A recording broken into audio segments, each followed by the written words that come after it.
हाँ भैया, विपिन भैया। सबसे खूबसूरत जिला गिरिडीह, इसे पहाड़ों का गढ़ कहा जाता है। उस खूबसूरत जिला के खूबसूरत प्रखंड राज धनवाद इस स्वर्गीय पुनीत राय स्टेडियम में, पुनीत राय स्टेडियम, तो जिस मनुष्य के नाम से यह स्टेडियम है उन्हें भी मैं नमन करता हूं, वंदन करता हूं। स्वर्गीय पुनीत राय स्टेडियम में उपस्थित तमाम झारखंड के नौजवान साथियों, अभिभावक, सबसे पहले सवाल बनता है, इस आंदोलन का आगाज धनबाद जिले में हुआ था, बोकारो जिले में हुआ था। कि धनबाद में जिस आंदोलन का आगाज हुआ था, जो आग धनबाद से लगी थी, आज वो धनबाद क्यों आई? उस पर हमें एक बार सवाल करना चाहिए कि आज जो आंदोलन हम लोग कर रहे हैं, अगर नहीं करते हैं तो नुकसान क्या होगा? और आज हम लोग आंदोलन कर रहे हैं, आज से करने की आवश्यकता क्या? इस आंदोलन में हमें सफलता मिलेगी? क्या हमारा जो आंदोलन जो आज ग्राउंड से विधानसभा के भीतर तक जाएगा, या फिर कहीं व्हाट्सएप, इंस्टा और फेसबुक में ही दम तोड़ देगा? तो सबसे पहली बात, आज आंदोलन की आवश्यकता है।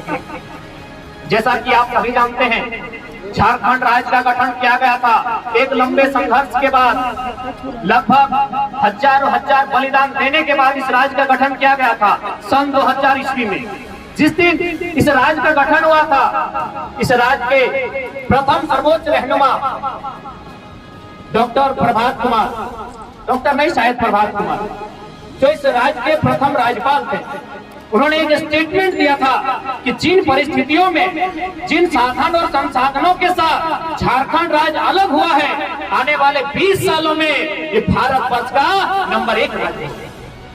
आज 20 वर्ष बीत चुके हैं, हम लोग सभी मोटा मोटी पढ़ लिख चुके हैं, हम चिंतन मंथन करने सीख चुके हैं। आज 20 साल बीत चुके हैं। राज्य के सर्वोच्च रहनुमा ने 20 साल पहले जो अनुमान जताया था, 20 साल पहले जो भविष्यवाणी की थी, यह राज्य जिन साधन के साथ, जिन संसाधनों के साथ, जिन परिस्थितियों में अलग हुआ है, ये भारत का नंबर 1 राज्य होगा। आज 20 साल बाद एक बार हम लोग से क्रॉस चेक करते हैं, एक बार जानने और समझने का प्रयास करते हैं, क्या यह राज्य नंबर 1 बना है?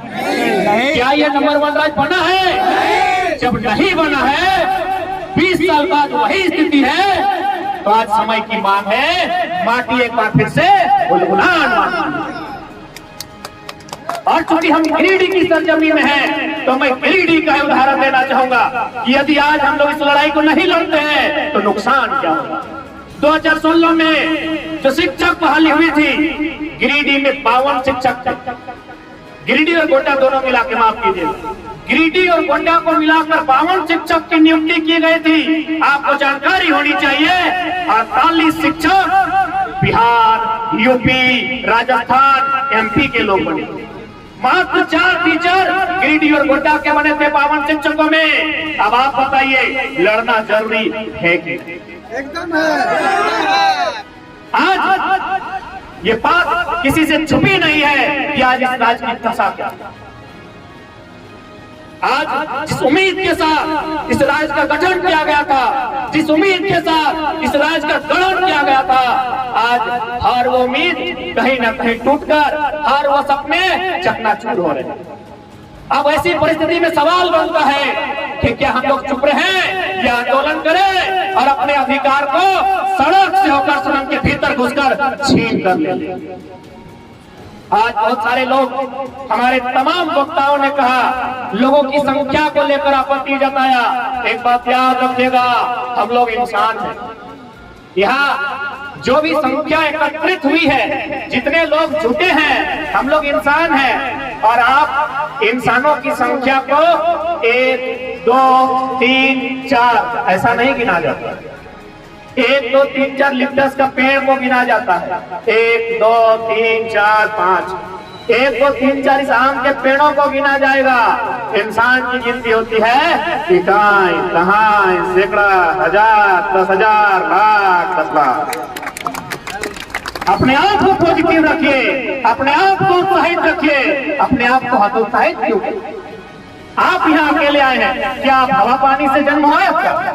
आपके माता पिता हैं, हो सके अगर आप विवाहित हैं तो आपने भी 2 बच्चों को जन्म दिया है। क्या वे लोग आपके विचारों के साथ नहीं है?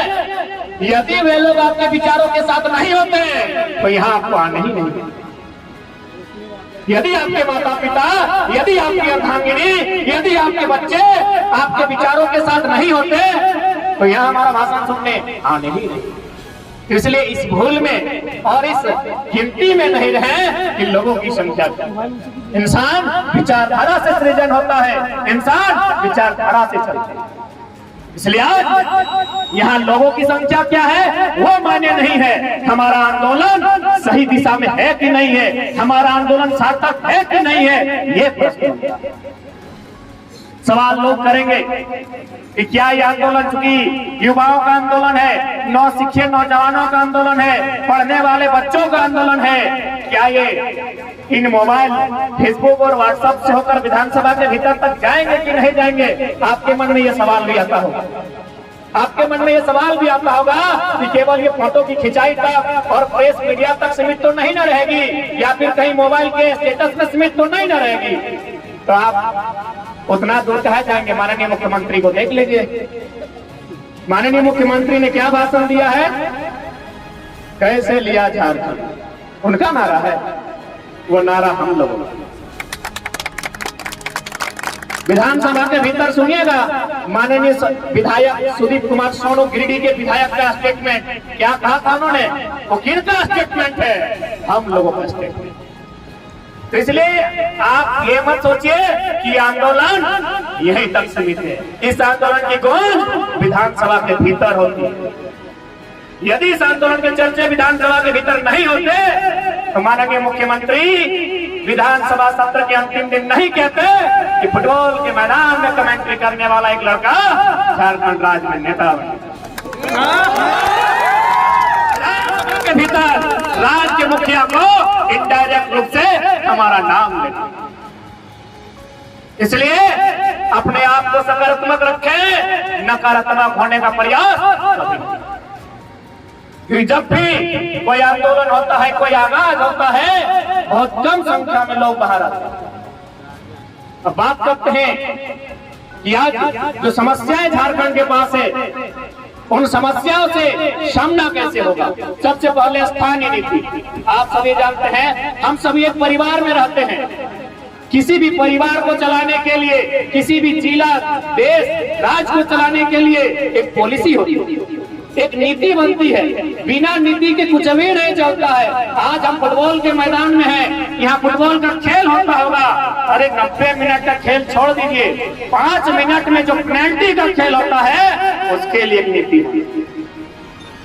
लेकिन कितना दुर्भाग्य है, झारखंड राज्य एक नीति नहीं है। इस राज्य के पास एक पॉलिसी नहीं है कि यहाँ के स्थानीय लोग को। आज मनोज दा कह रहे थे कि लोग, बड़े बड़े अधिकारी कहते हैं कि आप लोग बाहरी भीतरी के नाम पर बांट रहे हैं। स्पष्ट शब्दों में कहते हैं बिहार और झारखंड में बांट रहे हैं। मैं चूंकि आज कहीं ना कहीं बिहार की सीमाओं से सटे क्षेत्र में खड़ा हूं, और मैं बिहार के अगर चैनल के माध्यम से, मीडिया के माध्यम से अगर कोई बिहार का भाई सुनता है तो मैं उससे कहना चाहूंगा कि इसमें बांटने का क्या सवाल है। आपके राज्य में क्या पॉलिसी है? आपके राज्य में जो नियुक्तियां ली जाती है उसमें अन्य राज्य के लोगों को क्या प्रावधान देते हैं? गुजरात में क्या पॉलिसी है, उड़ीसा में क्या पॉलिसी है, तेलंगाना में क्या पॉलिसी है, तमिलनाडु में क्या पॉलिसी है? आप बताइए स्टडी करके। मैंने बोकाया को झारखंड है, यहाँ पॉलिसी नहीं रहेगी, यहाँ 60-40 होगा, यहाँ नियोजन नीति नहीं रहेगी, यहाँ स्थानीय नीति नहीं रहेगी। और आप बात करते हैं बारी बिजली की, हम शहर स्वीकार करते हैं, हजारों लाखों की भीड़ से स्वीकार करते हैं। हाँ, हम बिहार से कटकर अलग हैं। हम आज भी मानते हैं बिहार हमारा बड़ा भाई है, लेकिन हम तो दलील ये देंगे कि जब हम बड़ा भाई से कटकर अपना हिस्से का खेत ले लिए तो खेत हमारा होना चाहिए, वहाँ जोतपुर हमारा होना चाहिए ना। जब वो खेत हमारा है, वो फसल हमारी है, काटने वाले हम हैं, तो उस उपज पर अधिकार करने वाले आप कौन हैं? हाँ, बिहार के भाइयों को ही कहेंगे, इसमें बाहरी भीतरी का सवाल ही नहीं है। हर राज्य की अपनी पॉलिसी है, उड़ीसा की पॉलिसी है, गुजरात की पॉलिसी है, किसी भी राज्य की पॉलिसी को देखिए। अभी शायद छत्तीसगढ़ में दरोगा की बहाली आई है, हमारे कुछ साथी ऑनलाइन फॉर्म फिल कर रहे थे, सारा भरा, नाम, पिता का नाम, क्वालिफिकेशन, एड्रेस सब भरा, लास्ट में था छत्तीसगढ़ के निवासी हैं? हाँ या ना में उत्तर दीजिए। क्या जैसे लिखा नहीं, फॉर्म खत्म, फॉर्म क्लोज। आप झारखंड के फॉर्म को भरिए। क्या आप झारखंड के निवासी हैं? आप लिखेगा नहीं, वहां आपको फिलअप करने का मौका मिलेगा। तो क्या ये साजिश नहीं है? क्या हमारे झारखंड के नौजवान इसी हाल में जिएंगे कि हमने इसीलिए अलग झारखंड राज्य लिया है? आप बात करते हैं, लोग कानूनों की बात करते हैं, क्योंकि वो ये लोग, इन्हें लगता है कि झारखंड के लोग कानून जानते हैं। तो आज खुले मन से लोकतंत्र के चौथे स्तंभ मीडिया बंधुओं के माध्यम से तमाम कानूनविदों को चुनौती भी देते हैं और ललकार भी देते हैं। आप कानून की किताबों को लेकर आइए और डिबेट पर बैठ जाइए, जिसको डिबेट करना है। और हमने तो स्पष्ट कहा है, हम लोग माननीय मुख्यमंत्री से डिबेट करना ही नहीं चाहते। अरे वो तो खुद एमपी कोटा से बड़े मुश्किल से गिरते लड़ते झगड़ते इंटर पास किए हैं। कल ही हम पीएचडी का एनुअल रिपोर्ट सबमिशन करके आए हैं। 3 बार में डॉक्टर आप बन जाएंगे। इसीलिए अगर डिबेट ही कराना है, यदि विषय पर बात ही करना है, तो इस राज्य के सबसे बड़े नौकर चीफ सेक्रेटरी ऑफ झारखंड, उन्हें बुलाइए, उनसे बात करें। कहिए उनको दलील प्रस्तुत करें नियोजन नीति को लेकर, कहिए उन्हें दलील प्रस्तुत करें स्थानीय नीति को लेकर। हम लोग भी ड्राफ्टिंग करके बैठे हैं कि स्थानीय नीति का प्रारूप क्या होगा, नियोजन नीति का प्रारूप क्या होगा। यदि किसी एक पॉइंट में हम लोग को 30 सेकंड के लिए या चलती खड़ी रहे, सोनाटा रहे या टाइटन रहे, अगर खामोश कर दिया तो आंदोलन से हम लोग पीछे हट जाएंगे। आज 22 सालों का झारखंड है, अब हम लोग जवान नहीं सियान भी हो गए। अब हम लोग जवान नहीं सियान हुए हैं। इसी बात के इनके पेट में कि अब ये लोग बोलने लगा है, ये लोग लड़ने लगा है, ये लोग लोगों को चलाने लगा है। आप कानून की बात करते हैं तो हम कानून की बात आपके समक्ष करना चाहेंगे। आप कहते हैं कि भारत देश में कोई कहीं भी रह सकता है, खा सकता है, गुजर बसर कर सकता है।